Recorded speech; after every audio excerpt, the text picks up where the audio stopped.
Hello, welcome, and thank you for tuning into Channel Voices, the podcast for future channel leaders, where we learn the ins and outs of partner ecosystems through casual conversations with channel professionals from a variety of industries, partner types, and geographies. My name is Maciek, and I'm your host.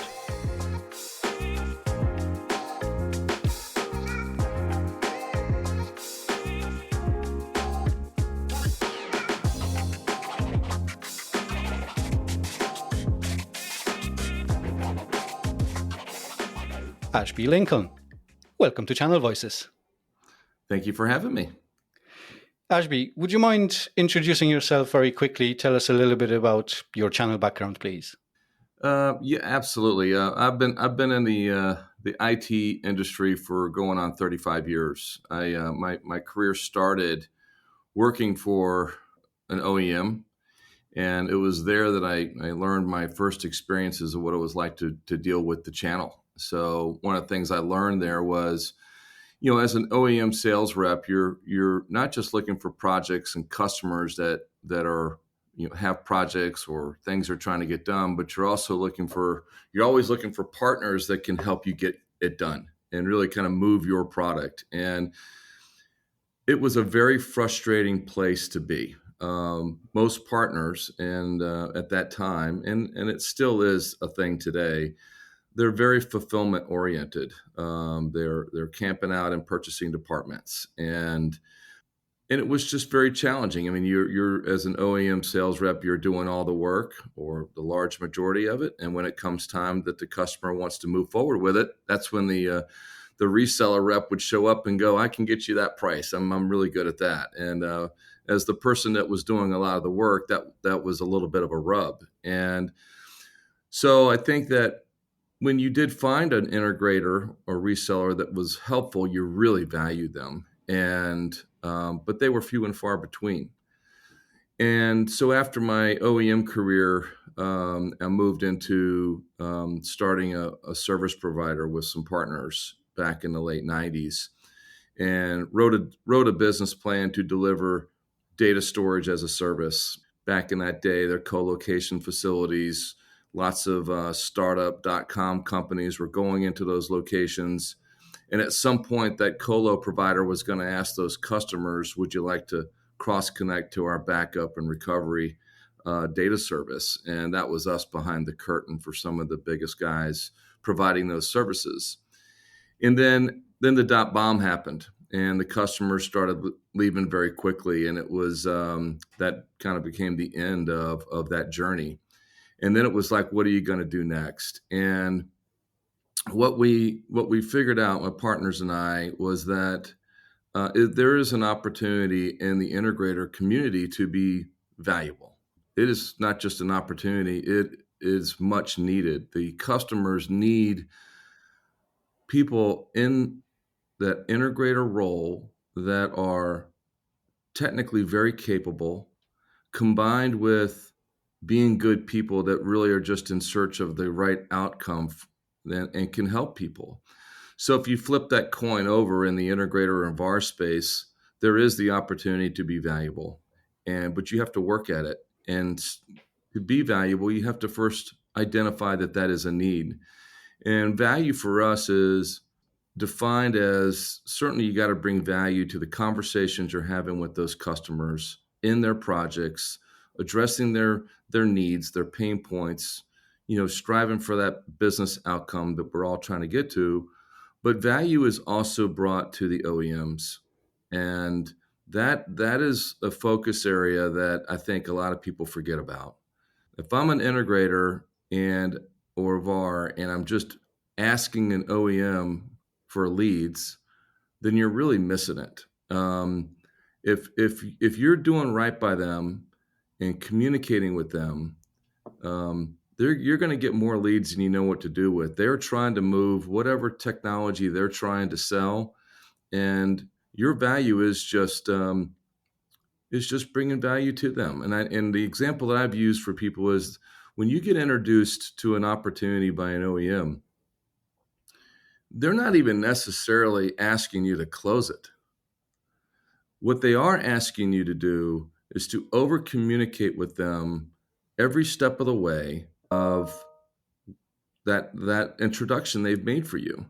That's value to them. If you have a meeting that you scheduled with a customer, communicate it to the person that introduced you.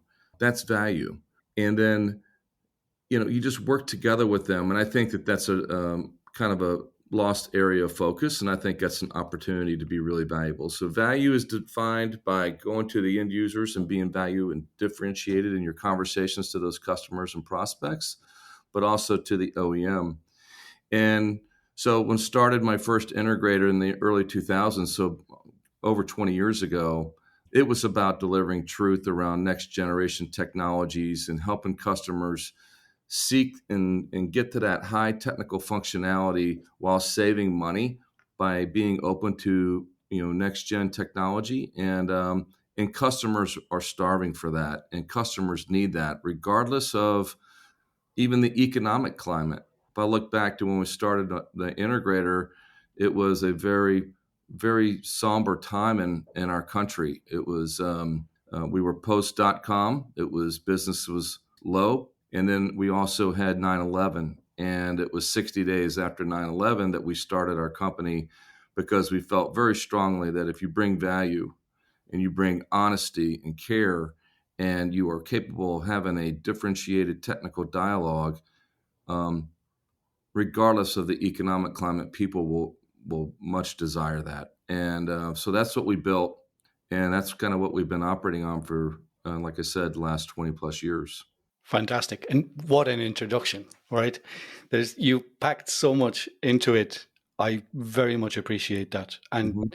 the whole honesty piece that you were talking about, like that honesty and trust is so important in the channel, right? It Nobody is. wants to work with another business partner or a vendor where the trust doesn't exist.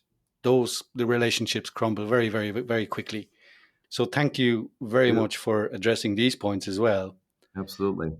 Before we kick off with our main questions, there is a question that's been left for you by our previous guest. Our previous guest did not know that you're going to be on, Hmm. but he had a generic question enough for anybody that comes on to answer. Okay. And that's a question has been left by Alex Glass from a company called Expel.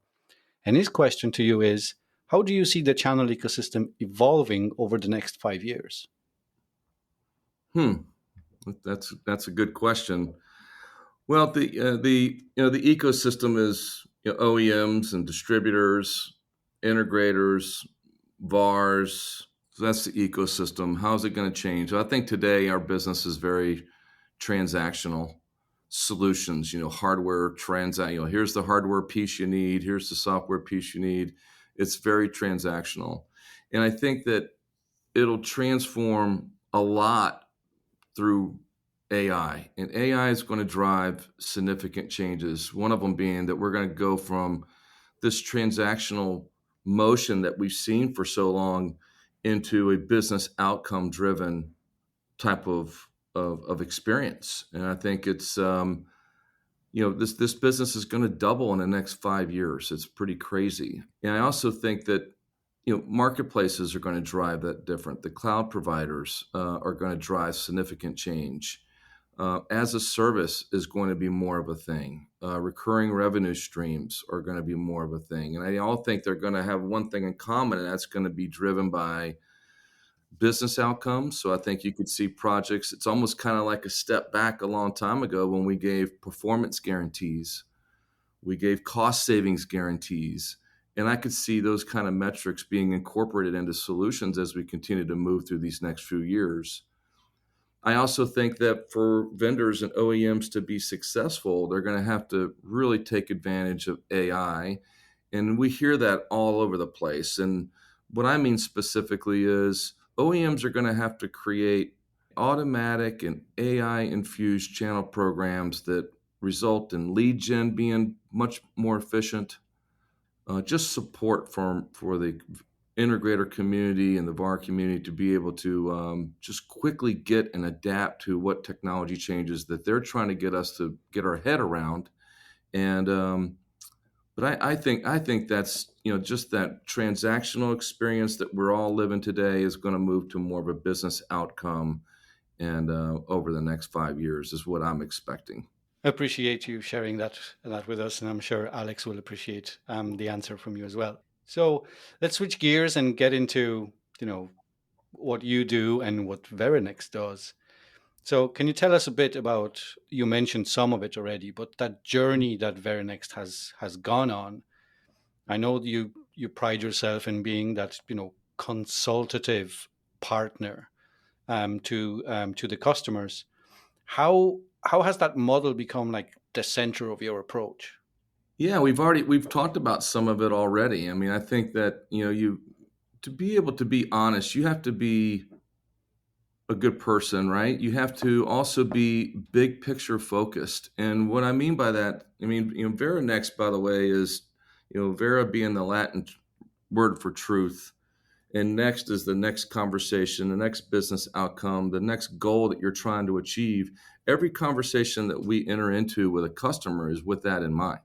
The OEM and or the widget, if you will, we'll pick the right one once we hear from the customer what their goals are, what their pain points are.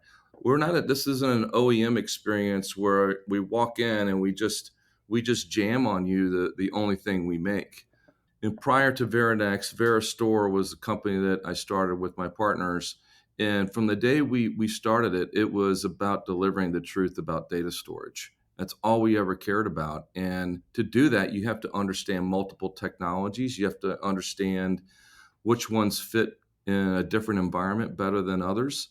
And then you have to be big picture. And that means that, you can't really so much care about any or today's transaction. I don't care about today's transaction. What I care about is doing transactions and business with people for many years to come. And the only way to do that is big picture and honesty, and knowing what you're talking about. And that is very simple in its formula.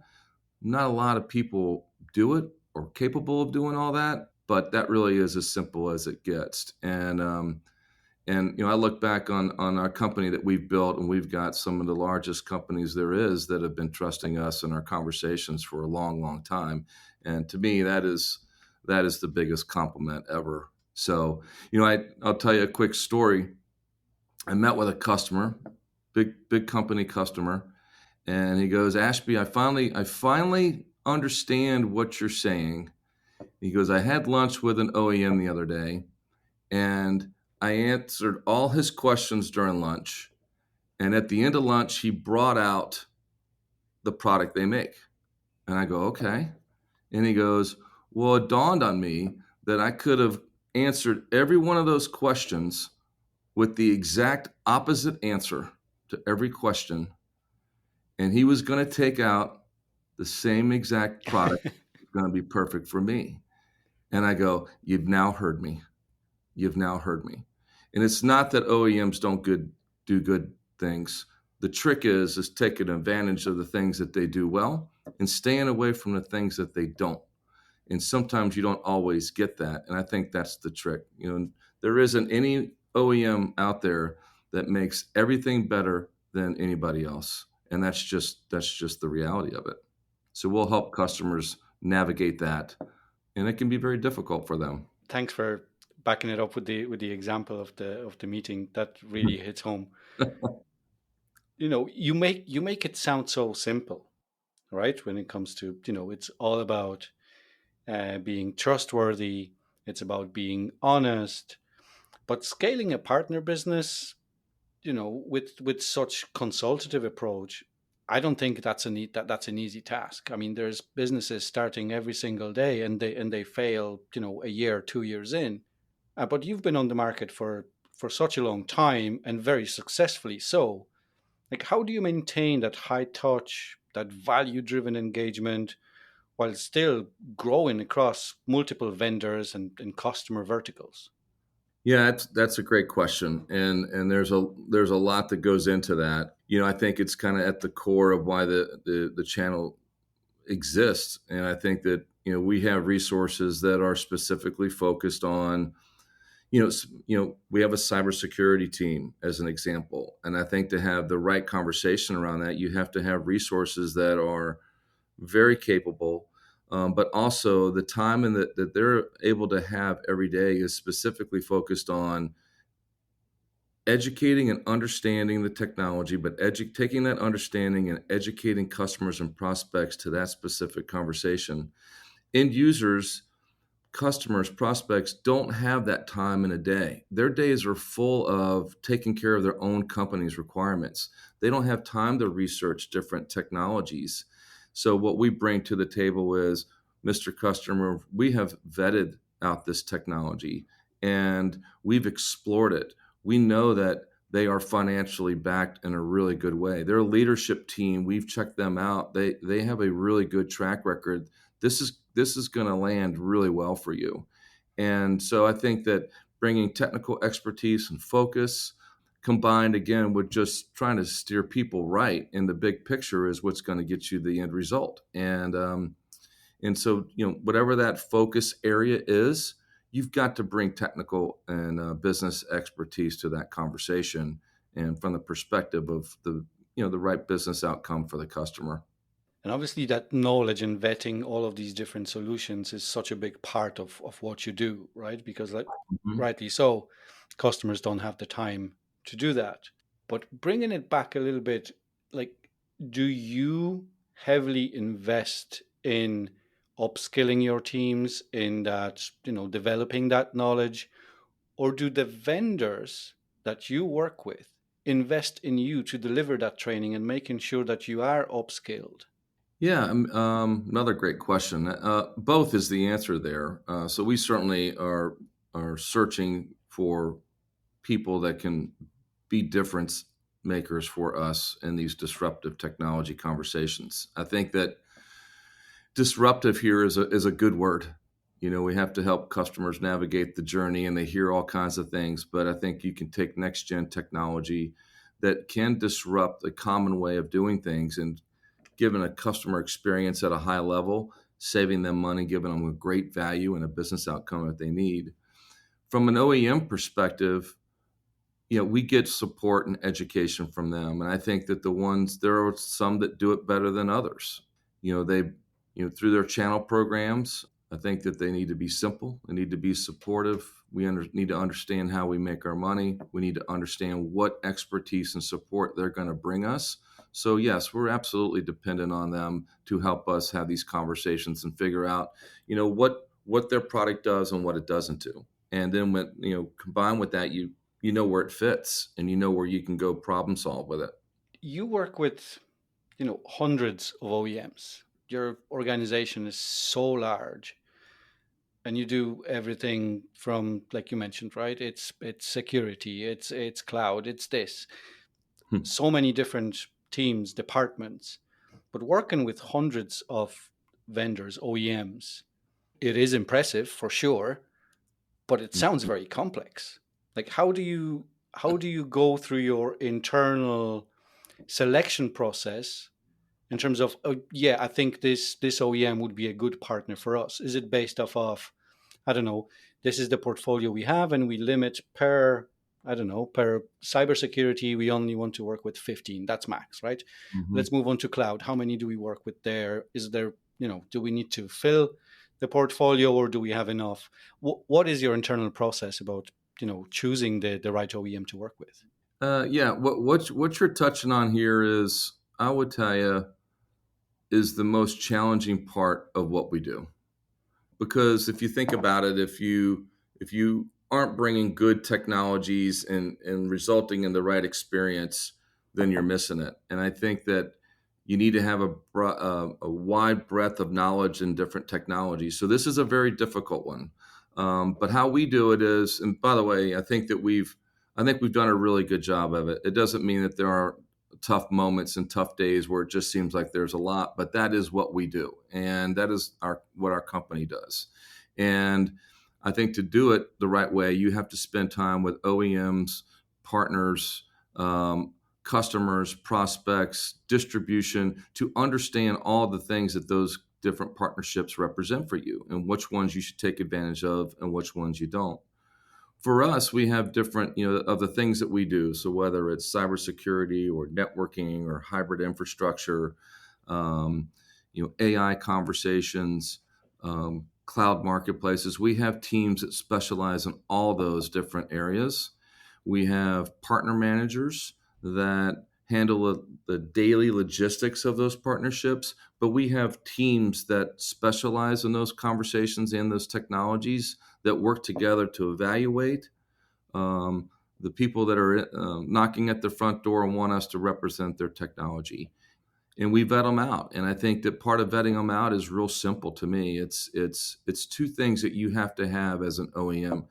Remember, I started my career as an OEM person, and I was looking for integrators and channel partners that could help me be successful.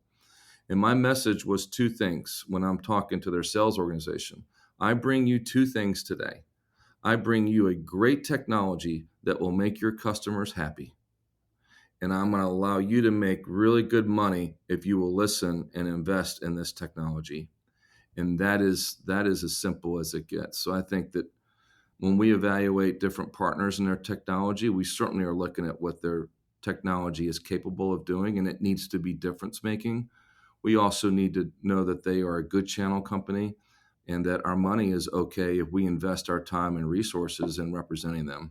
We all wake up every day for one thing, regardless of what we do for work. We all wake up every day for one thing, and that's money. We have to figure out how to make money to live our lives. And whatever you do, it's important to know that your money is okay so that the conversation that you need to go spend time on today is going to be giving you the return that you desire. It's that simple too. Yeah. And I like how you bring it down to earth and simplify things. I Yeah. absolutely love it. But the complexity behind it is still there, right? It still exists. Yeah.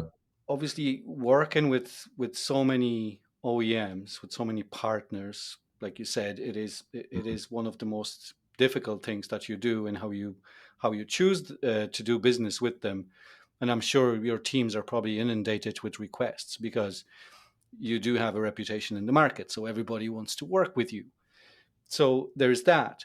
But from the pool of the OEMs, the vendors, the partners that you work with, what are the things that you see some vendors doing very well, and others maybe not so well, and maybe making it a little bit more tricky for you to work with them?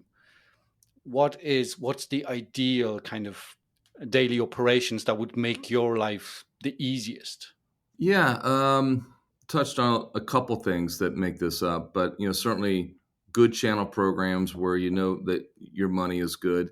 They have to be simple, I think, is an important thing. I think that when an OEM comes in and they're trying to motivate you with a channel program that is very complicated, I think it misses the mark. If you sell it on Tuesday, you get to take advantage of this money. If you sell it on Wednesday, standing on one leg, you get to make an extra 3 points. It's just at some point it gets to be a little bit complicated and then it kind of misses the mark. So I think simple channel programs. What is also, I find that in the best partnerships that we're waking up with and doing business with every day, just because they go through the channel doesn't mean that they shouldn't have some type of sales organization that supports the channel and the customers in the field. Having 100% dedication to the channel or 90% dedication to the channel doesn't mean you completely withdraw your sales organization from the channel. I think the biggest, the person or the company that pays the most price there is the OEM itself. So I would recommend that they have some resources that support the channel and the prospects and customers. So those are the ones I really like. Relationship builders, OEMs that can run with us, because we are certainly relationship builders. We're big picture, we're long-term strategy in our conversations with our clients. And it's hard to find OEMs that are in alignment like that. They're very coin operated, quarter to quarter, month to month. And sometimes that just doesn't always take the big picture into consideration that the customer is trying to do it. And I think another one is, part of those channel programs is programs that have MDF support is very, very important. Back end support for the business owner in the channel is very important. One of the things that is again, it's an overcooked channel thing, but they will spend more time. An OEM will spend more time on the spiffs they're given reps, sales reps for the channel, than actually developing a back-end program to motivate the business owner of the channel company. And it's kind of like you win over one seller, right? You may win over one seller, but you miss the opportunity to win over the 50 sellers because you went right around the ship and went right for the individual. So I think those back end programs for the business owner, for the company, are really, really critically important. That can help an OEM really move their technology and not miss the mark. That's great. It just reconfirms exactly what I see in the market. Based on my role, I speak to mainly vendors, OEMs, and their teams. Mm-hmm. And yes, spiffs, they're great, right? And if you work within a partner organization, then the next OEM is going to bring something out, and you're going to go after the other shiny thing, right? So you kind of you lose that person in that way. The point I was going to make is, and the spiffs may not be in alignment, and oftentimes are not in alignment with what our company's objectives are.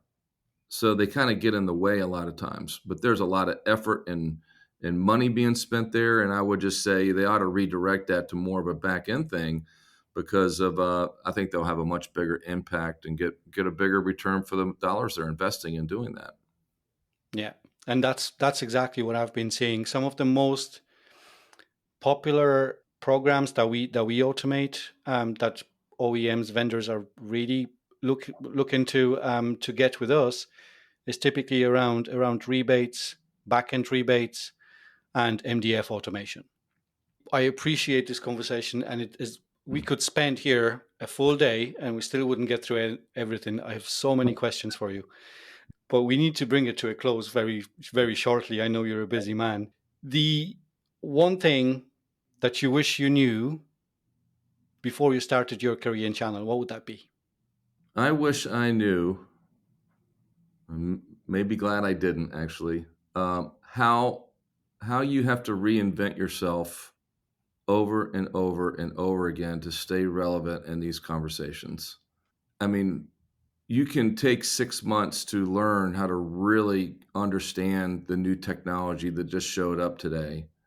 And then you become really good at it and valuable and supportive and beneficial to your customers.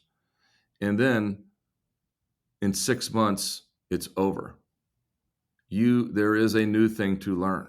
And these aren't like simple things to learn. It is very complicated. You have to, learn applications, and you have to learn different technologies and what they will do. You have to consistently reinvent yourself.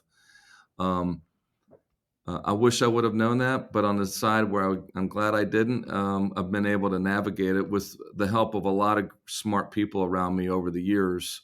But that's one. We always said, I should have been a brain surgeon, because the brain doesn't change. The only thing that changes is the technology that makes the brain surgery easier. That would have been a great, easier path. Instead of what we did is we chose something we have to reinvent ourselves and go back to school and get educated every 90 days. Perfect. Maybe I think it's a good thing that you didn't know about this, because maybe that would prevented you from getting into this space, right? That's exactly right. Perfect. Thank you so much, Ashby. And if you wouldn't mind, just like Alex Glass at Expel left a question for you, would you mind leaving a question for our next guest, please? Yeah, I will say that, how do you think customer expectations of partners will change in the next, I will say, 10 years, 5 to 10 Perfect. years? Yeah. That's great. Yeah. We'll make sure to ask it of our next guest, and please do tune in to hear what they had to say about this. Wonderful. Thanks for having me. Ashby, thank you so very much. I appreciate it. I had a wonderful time speaking with you. Until the next time. Cheers. Thank you for tuning into this episode of Channel Voices. I hope you enjoyed today's conversation and gained valuable insights. Don't forget to subscribe, rate, and leave a review on your favorite podcast platform. Every bit helps us grow and reach more future channel leaders like you. Thanks again, and we'll catch you in the next episode.